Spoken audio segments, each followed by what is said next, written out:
Hari ni kita pergi Nadi. Buka lah. Kata hari ni ada bazar raya. Jualan untuk hari raya kan. Bazar raya.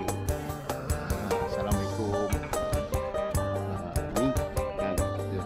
Kalau ada apa-apa boleh datang sini untuk cek internet dengan parcel boleh hantar sini. So kalau nak daftar apa-apa pun boleh. Tapi daftar ahli lah. Ni untuk join dia. Ahli percuma saja. Boleh guna komputer dengan macam-macam kelas lah ada kat sini.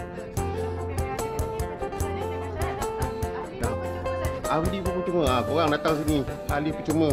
Hari ni kita ada bazar raya. Sini ada ruangan untuk cek kesihatan. Kita ada ni apa?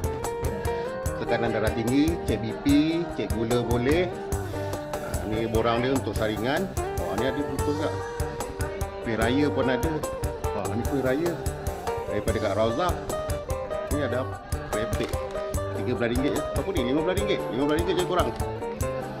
Ni wah, boleh datang sini. Ikan bilis pun ada. Ni ikan masin, ikan masam masin tu. Ikan masam masin. Ikan masam masin Ni apa? Kuah pecal eh?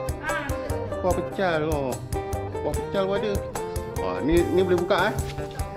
Wah, barang frozen pun ada lah korang. Bazar raya ni komplit lah bazar raya. Tapi bukan banyak sini tau. Korang boleh order banyak gini. Ni untuk korang apa? Grab and go lah. Bunga? Ni bunga sekali. Bunga okey. RM20 bunga. Ada macam-macam colour. RM20. Baju pre-love RM50 korang. Bling-bling. Wah. Ini tak payah beli online terus pakai ni. Dah cantik, semangat raya. Best ni. Wah, ni frame-frame lah. Frame. Bagi kat awek, bagi kat orang rumah lah. Awek kan kena sembelih kita. Pandai. Ada bukeh lah bagi mak mertua boleh ni. Cantik. Kak Suzy pun ada. Ni kitchen. Sampur raya RM1.5. Wow. Kitchen berapa kitchen? Kitchen RM1.5 kak.